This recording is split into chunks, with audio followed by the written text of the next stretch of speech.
We are continuing our For Everyone series by looking now at Matthew chapter 24. And now, this is a really interesting chapter because of what Jesus ends up talking about during the chapter. We've had Jesus has been spending time in Jerusalem. He arrived in chapter 21. He's been being tested by Pharisees and Sadducees. And the previous chapter had a big long list of woes that he kind of laid out against the Pharisees. And then he leaves the temple, and this new discussion starts. So I'm going to read a lot of text today and kind of intersplice some commentary as I'm reading the text. So that's kind of the approach that we're going to take through chapter 24. So let's just start with verse 1. Jesus left the temple and was walking away when his disciples came up to him to call his attention to its buildings. And so once again reestablishes here in the text that Jesus is in the temple area. And he's heading to another area that he's going to, which we find out in verse 3 is the Mount of Olives.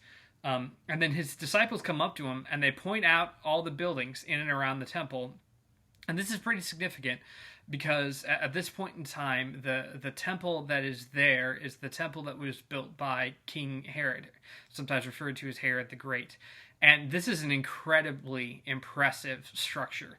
It has gigantic stones that make up the Temple Mount, which are still in existence today.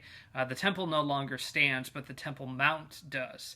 The Temple Mount is essentially the gigantic platform that Herod built for his massive, impressive temple to stand on. And so the disciples are simply appreciating the buildings that are there and the impressive stonework and the gigantic stones. And who knows exactly what they're saying about those, but they call Jesus' attention to this. And his response is this. Start verse 2 now. Do you see all these things? He asked. Truly I tell you, not one stone here will be left on another. Every one will be thrown down. And so this is the context of the conversation that happens throughout the rest of this chapter and actually continues on as part of Jesus' teaching in chapter 25 as well. They've just finished looking at these impressive buildings in and around the temple. And Jesus says, not one stone here will be left on another. Everyone will be thrown down. So we're in the context of talking about essentially the destruction of the temple, an event that ends up happening in AD 70 when the Romans come in and quash a Jewish revolt in Jerusalem and do so and enact punishment on the Jews by destroying their temple, which common practice. You defeat a group, you usually would find a way to mock their God and saying, your God's not as powerful as our God. We'll show that not only have we defeated you in battle, but we'll destroy your temple as well. So that's kind of the image that the Romans are doing when they decide to show up and quash the rebellion. They destroy the temple.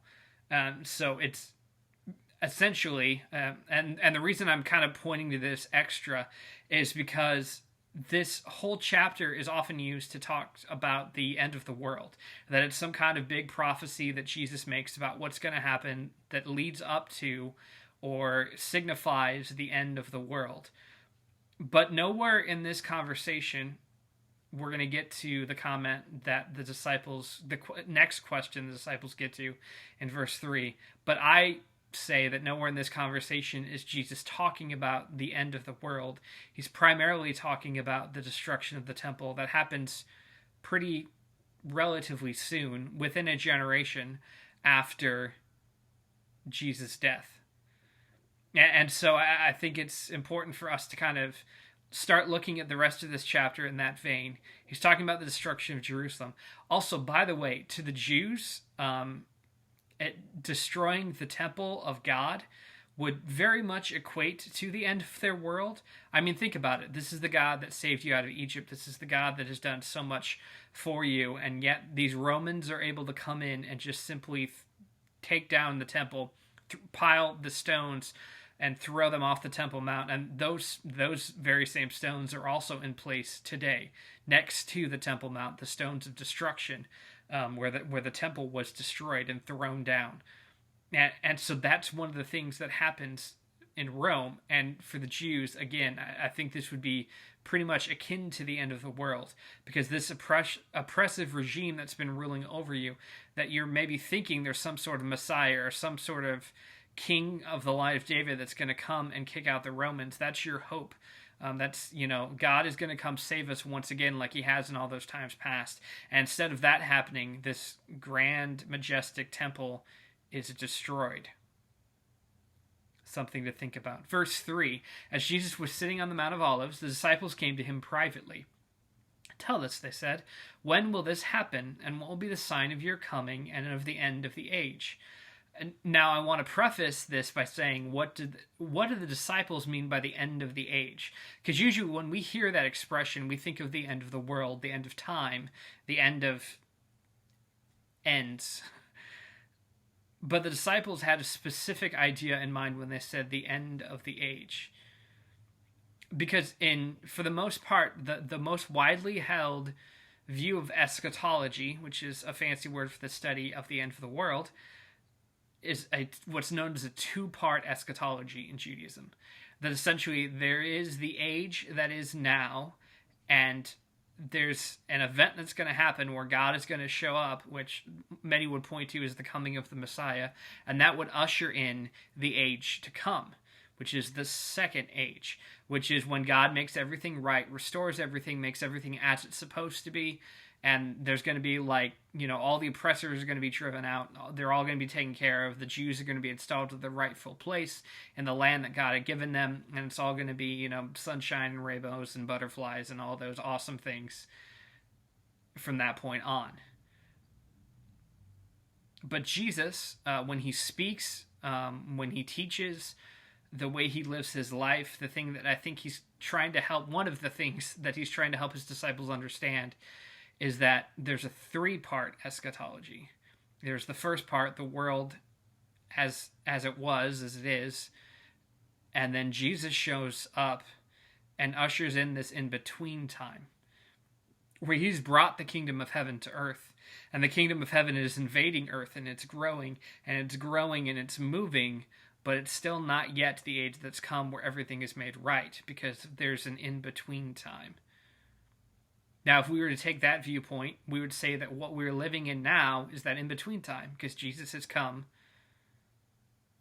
but the age to come has not yet been ushered in. Everything hasn't been made right yet. And the thing about the three-part eschatology that I believe Jesus ascribes to, and I ascribe to too, because I'm pretty much in the camp of listen and follow what Jesus says, is that there's a lot of mixture in that in-between age. And there's a lot of things that are still present. There's a lot of evil that's still present, but there's good that's still present. And if we have... The thing about living in this age is that we have a responsibility. It's to be the people who are helping usher in the kingdom of heaven. We are to already be citizens of the kingdom of heaven, but then our role and our task is to spread the kingdom of heaven and to usher all of that in. So that's our role in the current age, the blended age, the mixed time before the age that is to come. So Jesus answers his disciples, saying, "Watch out that no one deceives you. For many will come in my name, claiming I am the Messiah, and will deceive many. You will hear of wars and rumors of wars, but see to it that you are not alarmed.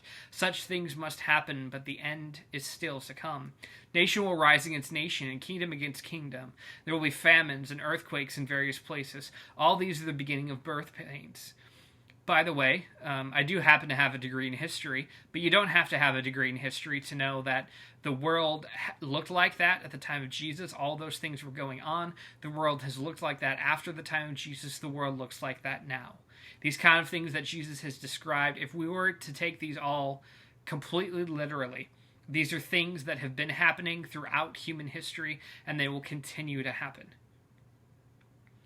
Don't try to take your current things that are happening in your world and say, well, it must be the end of the world now because look at all these things that are happening.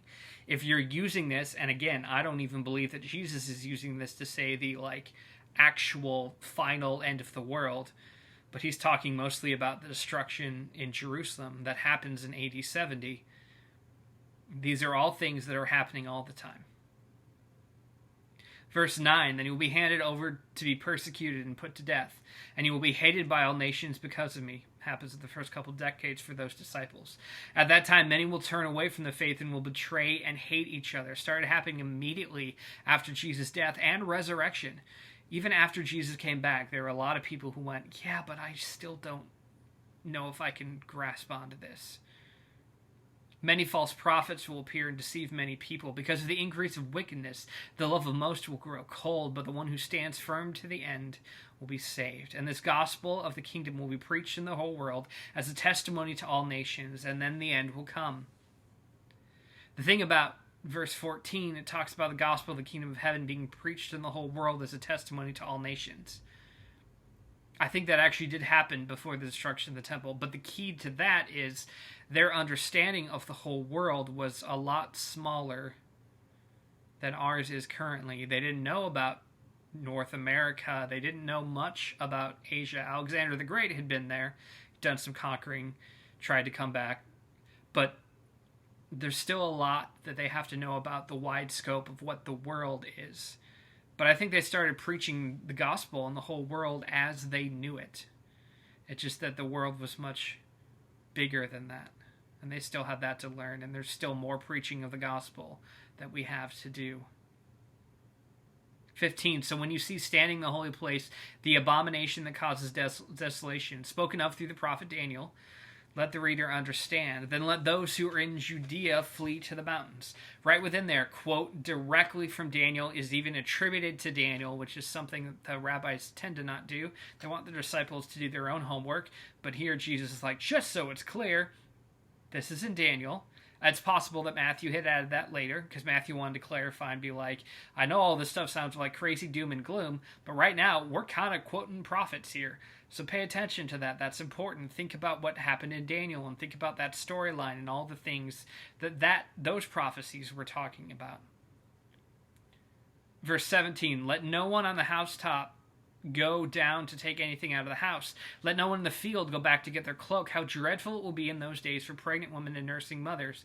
Pray that your flight will not take place in winter around the Sabbath, for then there will be great distress, unequaled from the beginning of the world until now, and never to be equaled again. Really emphasizing that this destruction, this quote-unquote end of the age, all these things that are going to occur,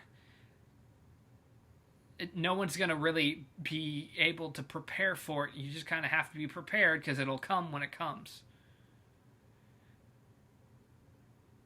These are things that catch people off guard. So you need to be prepared in the ways that you can be prepared. We'll get to that. If those days had not been cut short, this is verse 22, no one would survive, but for the sake of the elect, those days will be shortened. At that time, if anyone says to you, look, here's the Messiah, or there he is, do not believe it. For false messiahs and false prophets will appear and perform great signs and wonders to deceive, if possible, even the elect. See, I have told you ahead of time.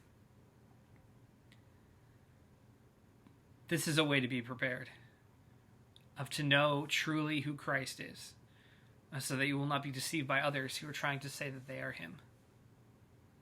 26. So if anyone tells you, if anyone tells you, there he is out in the wilderness, do not go out, or here he is in the inner rooms, do not believe it. For as lightning that comes from the east is visible even in the west, so will be the coming of the Son of Man. Whenever there is a carcass, there the vultures will gather. Immediately after the distress of those days, the sun will be darkened, and the moon will not give its light, and the stars will fall from the sky, and the heavenly bodies will be shaken. That's a quote from Isaiah 13, and also found in Isaiah 34. Again, quoting prophets to say these guys knew what this kind of time would look like, and not saying that they were prophesying of the end of the world. Because sometimes we do that. We go back and we take this and say, well, Jesus must have been saying all these things about the end of the world, and since he's quoting Daniel and Isaiah must have also been talking about the end of the world. No, they were talking about the things that God was doing in and among the people at that time and what it looked like and what it felt like. Sometimes they used metaphor. It wasn't necessarily meant to always be considered as a literal thing that was going to happen. Sometimes it's just referring to metaphorically, this is what it looks like when people do these things. This is what happens to the earth and the world when people are like this. That's the kind of stuff Isaiah and Daniel talked about, Jesus is saying, same kind of stuff is still happening now, guys. The things that we're doing, the things that people are doing to one another, makes things look this bleak and the world looks this terrible. Pay attention to what's going on. Verse 30, then will appear the sign of the Son of Man in heaven, and then all the peoples of the earth will mourn when they see the Son of Man coming on the clouds of heaven with power and great glory. And he will send his angels with a loud trumpet call, and they will gather his elect from the four winds, from one end of the heavens to the other. I've maybe mentioned this before, but that phrase of the four winds adds the idea of like the 4 points of the compass from all across the earth, scattered everywhere. The cool thing about this passage is the number 4 is generally used of Gentiles, not Jews. And here he's talking about his elect. And so what Jesus is saying here is that you may think that you're the elect because you're Jewish, but he's going to gather the elect from the 4 winds, from across the whole earth. God's people are spread out everywhere, even places you don't even know of yet. That's what God's doing. That's who he will call. Now learn this lesson from the fig tree. As soon as its twigs get tender and its leaves come out, you know that summer is near. Even so, when you see all these things, you know that it is near, right at the door. Truly, I tell you, this generation will certainly not pass away until all these things have happened. The main clue, I think, that Jesus is talking about destruction of Jerusalem in AD 70 and not the end of the world, because lots of generations have passed away and these things haven't occurred if we're talking about the end of the world. But pretty much all those things had happened with AD 70 and the destruction of the temple. Heaven and earth will pass away, but my words will never pass away, which is kind of a way of saying, listen to this, guys, pay attention to it. Keep it in your hearts. 36, but about that day or hour, no one knows, not even the angels in heaven, nor the Son, but only the Father. As it was in the days of Noah, so it will be at the coming of the Son of Man. Noah reference is like Noah was just told to build the ark. He didn't necessarily know when it was going to rain. He was prepared for it, and so his family was able to be saved and get in the earth. But the rest of the world, it just suddenly started raining, and then they didn't know what to do or where to turn.